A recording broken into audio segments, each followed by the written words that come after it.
Hello and welcome. Today we're going to study the evaluation of definite integrals using the fundamental theorem. All right, so this is a very exciting day in any calculus class to go over this. It is, of course, fundamental. It's one of the most powerful theorems in calculus. And it also is a big unifier. It unifies derivatives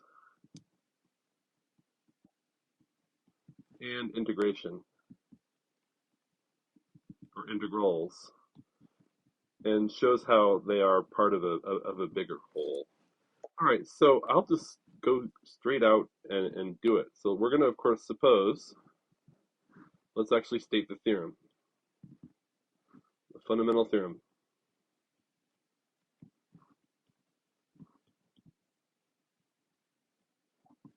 The fundamental theorem, and really this is actually just going to be just a uh, uh, a a partial statement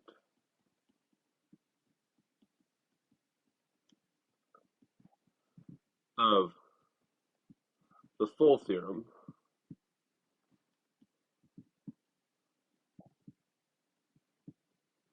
Okay, so in later lectures we'll talk about what we mean here, but really we're going to talk about maybe what I would say is the most important feature of the fundamental theorem on a day-to-day level. There is a more comprehensive version of the fundamental theorem we'll learn in subsequent days, but we're really talking about this fundamental theorem as it pertains to definite integrals. So suppose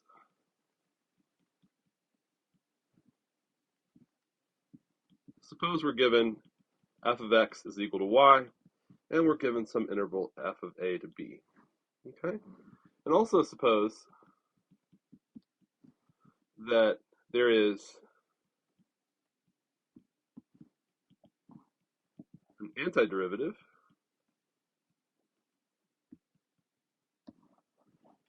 capital F of x such that for every point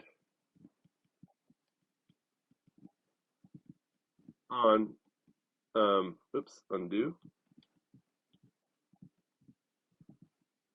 every point in A to B, we have capital F prime is going to be equal to little f. Okay, and that has to be true on every point on the interval that we're integrating. Then,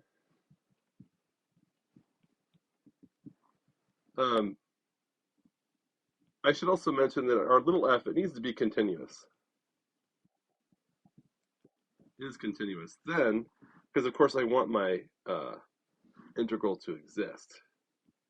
Right, so this integral is well defined. It turns out we now have a way of really easily computing integrals. In fact, all we have to do is evaluate our function, our antiderivative at the endpoint and subtract it from the antiderivative evaluated at the start point. That is a very powerful theorem. All right, just to understand kind of why it's powerful, again, imagine you would have some function from A to B, like that. And of course, we want to compute that area under the curve as such. And of course, the area under the curve will depend on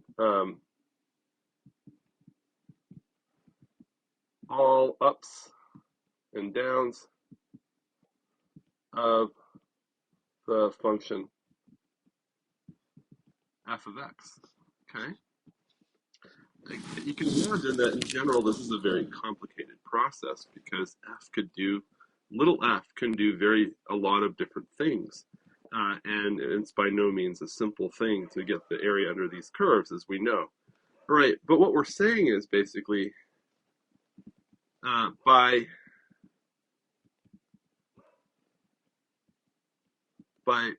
finding capital F of x such that capital F of x is equal to little f, somehow all the info about the area under the curve is contained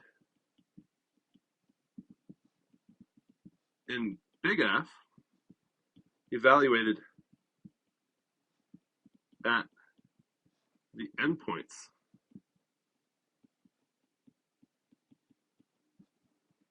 of the endpoints A and B. Think about that. That's, I think, maybe the interesting part here, is if we just look at 2 points, A and B, f of A, and also look at f of B, and we flip them around like that, f of B minus f of A, somehow that equals everything that went on in between. That's why I think it's a fantastic formula, because an area involves this complicated behavior involving everything that happened, all the information in little f, all of its ups, all of its downs, all of its curves, everything that creates this complicated area calculation somehow is summed up by just knowing the function value at 2 points. All right, so I think really what it's best to do now is to just get some practice using it. Okay, so using the theorem to compute integrals. All right, so often what we do is we write it this way.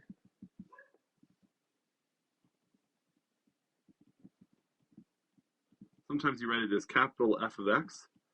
We put these brackets like that, going from A to B. And all this statement means is it means eval at B and A, and then subtract. So we'll just do that. All right, so that's just a little notation that we're going to commonly use. You also will sometimes see this notation, and it means the same exact thing. All right, so let's just go to a very straightforward example, a first example for us. Again, and basically what we're saying here is now integration involves finding antiderivatives.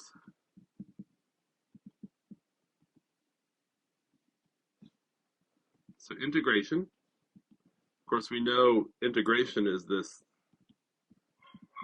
complicated summation notation, right?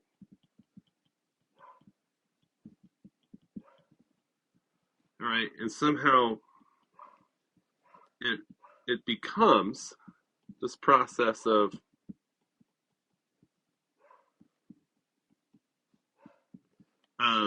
going between these two things, right? So we go this way and we go d capital F dx, and we go this way and somehow that represents an integral. Okay, so the fact that these two are somehow connected is fairly, I think it's something that's not obvious when you first look at it. But instead of going ahead and proving it, we can do that in a second. Let's just actually just see if we can compute this for an example. So let's go to some integrals that we actually know antiderivatives of very simply. All right, I'll do an integral. The integral of e to the x from, let's say, 0 up to 2. That's a good enough integral. We'll write our dx symbol there. All right, and again, we don't need, now we know, of course, we know that basically e to the x prime is equal to e to the x, right? It's the only function where little f is equal to big F, okay? Well, all we have to do is write e to the x there then, and evaluate at 0 to 2. We go e to the 2 minus e to the 0, and we get e to the 2 minus 1. So that's our answer. All right, let's do another one. Let's do an integral from 0 up to 1 of 1 over 1 plus x squared dx. Okay, so this is an interesting one. What we're going to do here, I'll just write in the side note, d dx of tangent inverse of x equals 1 over 1 plus x squared. So we know it's antiderivative, and so we just write that there, tangent inverse of x. We're going to evaluate it at 0 to 1. And that, of course, gets us tangent inverse at 1 minus tangent inverse at 0. We should stop for a second and see if we can remember what the value of tangent inverse of 1 is. I can draw a graph of tangent, and I actually know that pi over 4 is the angle, so tangent inverse of 1 is equal to pi over 4. To remember that tangent of pi over 4 is equal to sine of pi over 4 over cosine of pi over 4. Of course, that's going to be root 2 over 2 over root 2 over 2, which is equal to 1.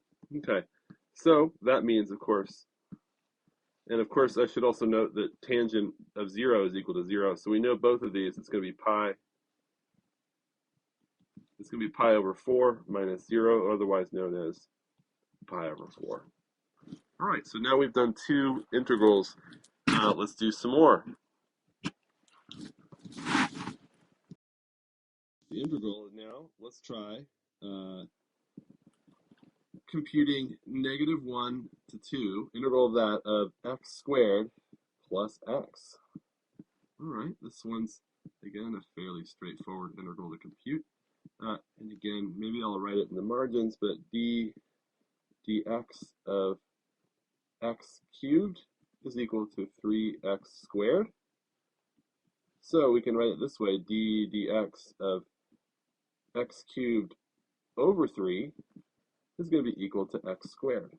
All right, so, and similarly, ddx of x squared over 2 is going to be equal to x. All right, so those are just helpful little notes we have in our margin to help us recall what the antiderivatives of these 2 polynomials are, or these 2 functions of x. So we're going to have x to the third over 3 plus x squared over 2, and we're going to evaluate at -1 to 2. All right, so I think the best thing to do is you just try not to do too many steps at once, but just go 2 to the 3 over 3 plus 2 to the 2 over 2 minus -1 to the 3 over 3 minus -1 squared over 2. All right, so now we can do a little bit of simplification. What we have here is actually 8 over 3 plus 2, and that, of course, is going to be -1. So we're going to have a +1/3, and we're going to have a -1/2. All right, I'll leave it to you to add those up to some number, whatever that number is. It's just going to be some arithmetic that you could do if you want. put it into your calculator. I don't think we need to spend time worrying about it. We're just quickly going through some rather elementary examples. Right, so that was one. Let's do another one. The integral from -1 up to 10 of 1 over x dx. Right, so I showed this one because it's a little bit odd. And maybe pause the video and ask yourself, is there something wrong here?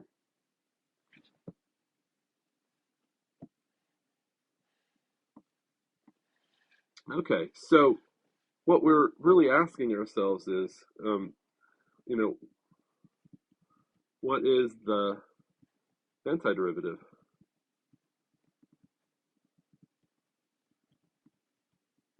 And you may, of course, remember that natural log of absolute value of x, if you take its derivative, it equals 1 over x. Okay, so that's helpful, but x cannot equal 0. That's the big key here, right? So what we're saying is basically natural log of absolute value of x is an antiderivative.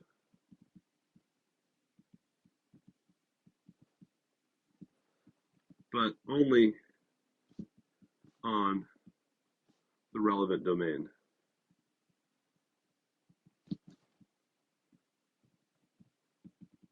All right, and so what we see here clearly is that if we look at this up here, we see the interval is going to be -1 up to 10. Of course, that includes 0. Okay, so we can't use the fundamental theorem of calculus here.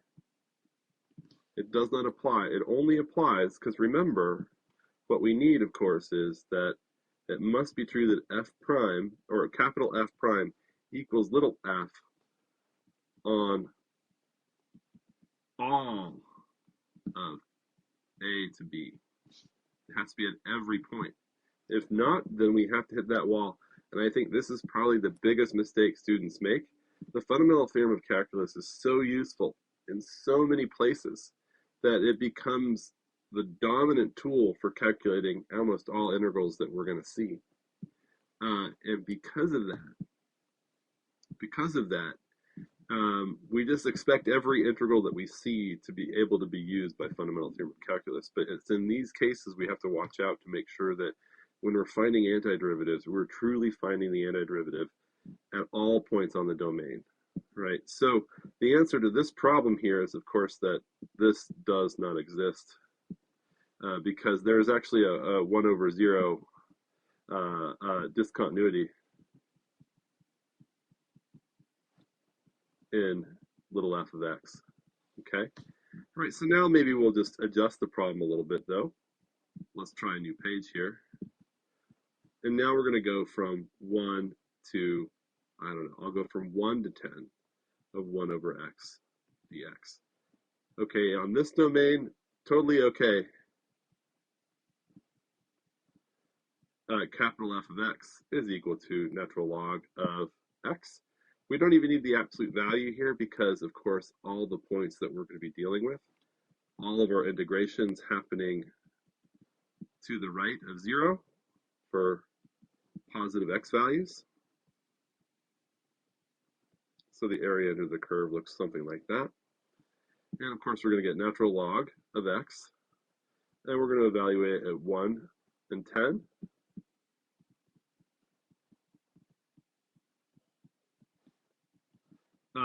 That, of course, goes to 0, and we're just left with natural log of 10, and we'll leave it at that. Okay, cool. So that was one interesting example that kind of showed maybe some of the limitations of the theorem. I think it's always important to know when you get a new tool, figure out where you can't use that tool. I think that's a really, really important step to take. Okay, all right, so maybe I'll do one more example to close off this video. I think we've made a lot of progress here. Let's do a very classic one. let's find the area under the sine wave curve. And we're going to do it. So this is sine of x. We're going to go from 0 all the way out to, well, we know it peaks at pi over 2, right? And then it crosses the x-axis again at pi. So obviously it keeps going, but let's just look and see if we can find out what the area is just in that one piece of the sine curve, right? Right. So of course we know that negative cosine x, if we go dx of that function, is going to equal sine of x. Right, so we know it's antiderivative, so now all we have to do is just write out the integral. We're going from 0 up to pi, the integral of sine of x dx, and the antiderivative is negative cosine of x, and then we're going to evaluate at 0 and pi, and then take the difference. So we have negative cosine of pi minus a minus cosine at 0. All right, so minus cosine of pi is actually negative 1. And then we have a minus